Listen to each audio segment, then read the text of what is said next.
用了几十年的生抽，很多朋友呢都还不知道生抽瓶盖中的这个拉环它的真正用处。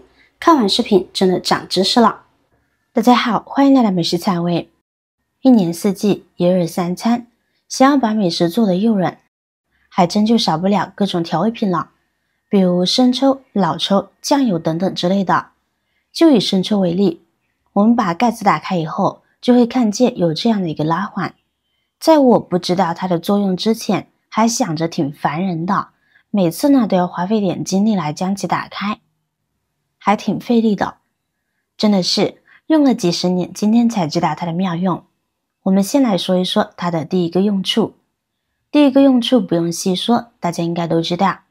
这个拉环呢，它也属于一个内盖，它主要起一个密封、防止细菌和灰尘进入的一个用处。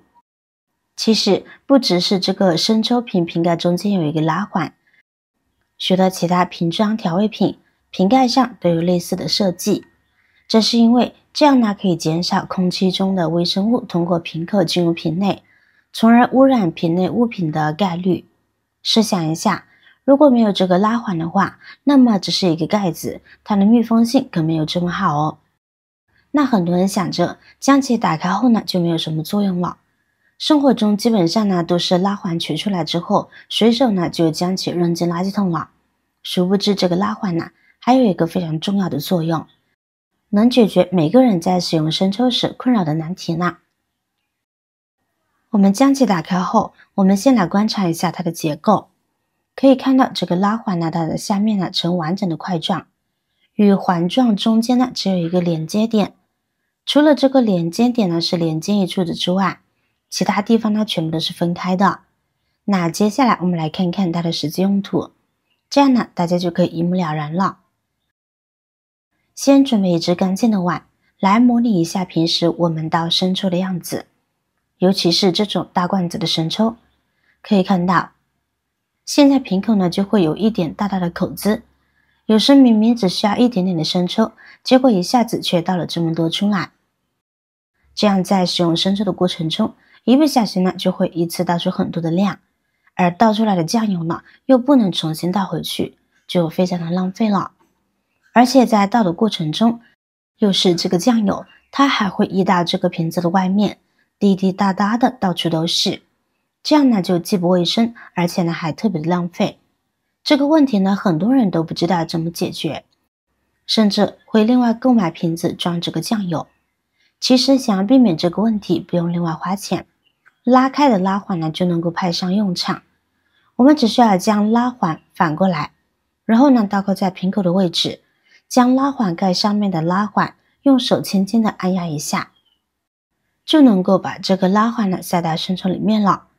由于瓶口处呢有很多的小卡齿，我们将拉环倒扣着卡在这些卡齿当中，也不用担心会掉落到瓶中，不用担心会往外掉。现在我们再来测试一下，将里面的生抽倒出来。可以看到现在我们在往外倒生抽，就可以很好的掌握倒出来的量，不会一次倒出来很多，而是一点点的倒出来。生抽的量呢可以把握得很好，控制得很好，再也不会因为锅里火大而手忙脚乱的多倒了。简简单单的实现了用多少倒多少，而且呢大家可以看到，以这种方式倒生抽，一滴生抽呢都没有流到瓶子外面哦，整个过程非常的干净利落。以后倒生抽的时候，再也不会因为手抖一下倒多了。在这之前呢，我用一瓶新的酱油这个拉环，我是毫无顾忌的拔出来然后扔掉的。这样好的设计，消费者不知道怎么用，真的是白设计了。在生活中，是不是有很多的产品使用没有使用方法，根本就没有发挥到它的作用？这样真的就白白浪费了设计者的一番用心了。生活小技巧分享给大家，你也遇到过意想不到的小物件的使用设计吗？好了，今天的视频内容呢就到这里结束了。如果你哪里有更好的建议，欢迎评论区留言，随先进行分享。同时也希望大家能够多多点赞转发，使更多的人能够关注到这些实时动态。语言方便，语句方便，期待和您交流相逢，一同探寻更多的社会真相。我是瑶瑶，那么我们下期再见。